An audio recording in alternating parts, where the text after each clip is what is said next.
Camila, buenas noches. Te voy a hacer una serie de preguntas y vas a responder con lo que tú pienses, ¿ok? Sí, Vale. Pregunta número uno. ¿Cómo te sentiste al recibir la noticia acerca del cambio de clases presenciales a virtuales? bueno, más que nada, yo ya había ingresado en virtual, así que no sentí tanto cambio, pero sí me dio un poco de pánico el hecho de que pensaba que no iba a poder hacer amigos. O sea, en la parte social es donde más como que te afectó, digamos, psicológicamente, el que no puedas encajar virtualmente. Sí, eso pensaba que no iba a encajar. Porque tus estudios universitarios empezaron virtuales, ¿no? No estuviste primero en la universidad antes de que se haya dado este cambio. Claro, Ok, ok. claro, como que todo fue virtual, tal cual. Sí, sí, tu último año creo que de secundaria también fue así, ¿no? Sí, también fue así. Ok. ¿Cómo crees que se relaciona la educación virtual en la pandemia con la depresión que han mostrado algunos estudiantes? Bueno, más que nada con respecto a la depresión, porque bueno, al inicio, porque de por sí el ambiente en el cual se desarrollan las clases virtuales es en la pandemia y obviamente, bueno, no en todos los casos, pero están encerrados con sus padres y a veces no todos los padres son iguales, algunos cuando ven que su hijo está triste lo interpretan de otra forma y hay más bien hasta casos donde están encerrados con sus propios agresores. Pero también con el tema de las clases virtuales, siento de que a veces en ciertas clases no hay mucha dinámica con respecto a las actividades y eso hace que sea un poco estresante el hecho que solamente den lecturas o solamente sea como un mecanismo más que nada de que, ok, lee, tú vas a leer y ya vas a trabajar y listo. Es como que Sí, le es dan muy plano. todo... Disculpa, perdón por interrumpir. Es como que le dan todo el peso de aprender al estudiante, ¿no? Exacto. Y le dan la libertad de él elegir si puede o no, pero eso también a la vez te causa ansiedad porque es como mucha responsabilidad para él. Claro, es como hay muchas cosas que hacer. Más que nada, bueno, muy aparte del estrés que de por sí provoca la pandemia, son bastantes cosas que hacer y siento también de que no hay una... Es muy plano, no hay mucha dinámica con respecto a eso. Es simplemente de que, ok, ya, escúchenme y ya yo voy a hablar acerca de tal tema y listo, ya tienen que hacer un ejemplo, un mapa mental. Es muy plano, cuando debería de haber un diálogo en las dos partes. El profesor tiene que dar confianza a los alumnos para que los alumnos también puedan desarrollar preguntas y de esa forma aprender didácticamente. Entonces, ¿tú crees que se relaciona la pandemia con la depresión en las clases virtuales porque los alumnos están recibiendo una buena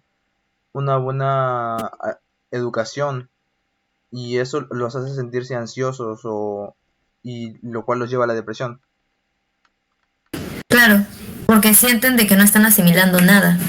Claro, y al momento de las evaluaciones ya es donde ellos llegan a un punto en el que se sienten insuficientes y eso por no haber retenido nada de las clases que no les ha ido bien, supongo.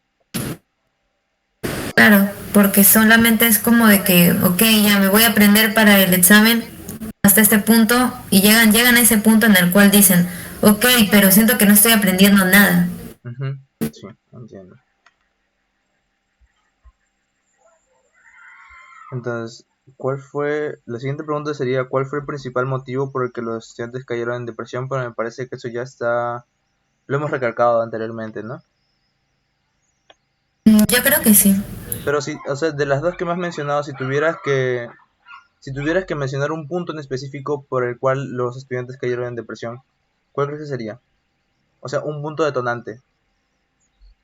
Un detonante. Tal vez el hecho de que algunos están más encerrados con sus agresores. O sea, Eso la vendría siendo para violencia mí el detonante. intrafamiliar. Claro, Que el hecho... Ok, ok. Pero, o sea, un punto... relacionado más a la educación que podrías mencionarme. El hecho de que sienten que no están asimilando nada. Ok, gracias. ¿De qué manera se pueden reducir los casos de depresión en estudiantes durante la época de educación virtual? Más que nada, a mi parecer, habiendo más que nada lo que vendría siendo confianza y un aprendizaje significativo. ¿Por qué? Porque, bueno, de por sí sabemos de que en las clases presenciales siempre hay una relación que se da entre donde vendría siendo el estudiante y el profesor. De esta forma se da el aprendizaje significativo. No puede haber un aprendizaje significativo si es que no hay una confianza, o sea, si es que no hay como base una confianza. Así que creo que esa sería la mejor forma de reducirlo, que el profesor dé confianza, de confianza y que el alumno de esta forma tenga la confianza de que pueda preguntar algo sin tener miedo y de esta forma ya puedan asimilarlo, porque el detonante vendría siendo de que sienten que no están asimilando nada, sienten que es muy plano. Sin embargo, eso se puede prevenir con el aprendizaje significativo y con la base de relación que hay entre profesor y estudiante. Entonces, el profesor tiene que abrirse más hacia los estudiantes, ¿no? Darles más opciones para que ellos se comuniquen y cualquier cosa le pregunten a él, para que así no termine mal, ¿no? Claro. Okay. ¿Cuál es la influencia de las redes sociales en el aumento de los casos de depresión en los estudiantes universitarios durante la pandemia? ¿Crees que hay alguna influencia de las redes sociales en ese tema?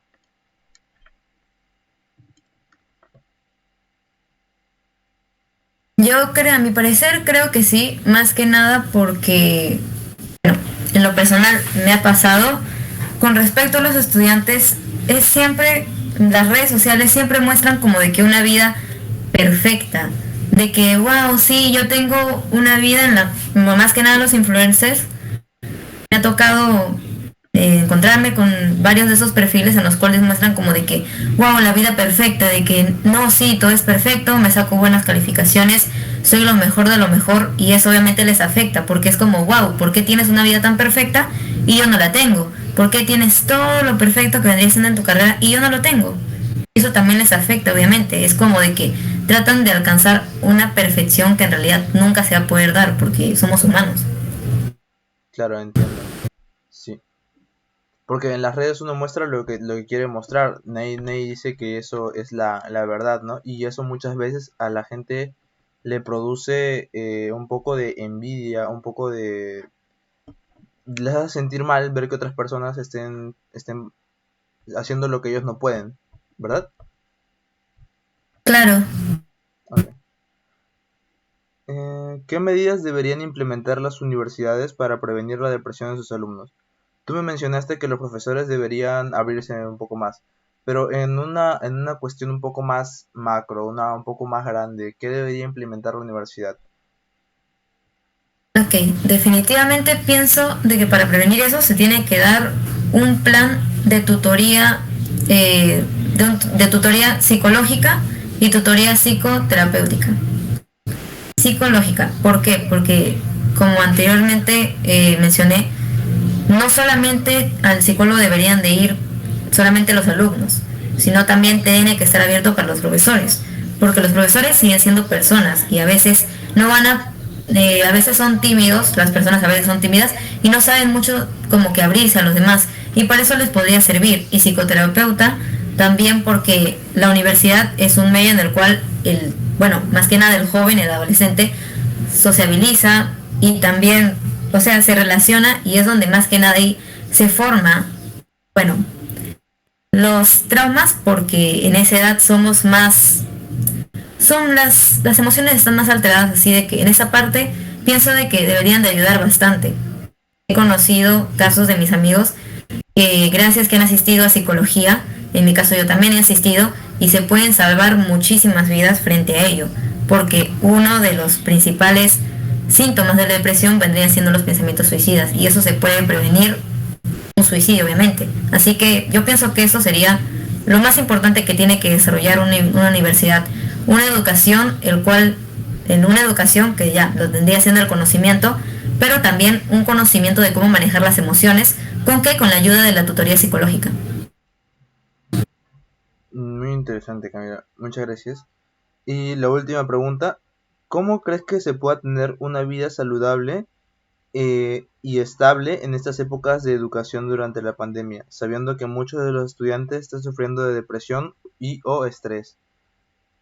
¿Cómo crees que podría mantener una vida más saludable? Ok, asistir a un servicio psicológico, sea del Estado o sea particular.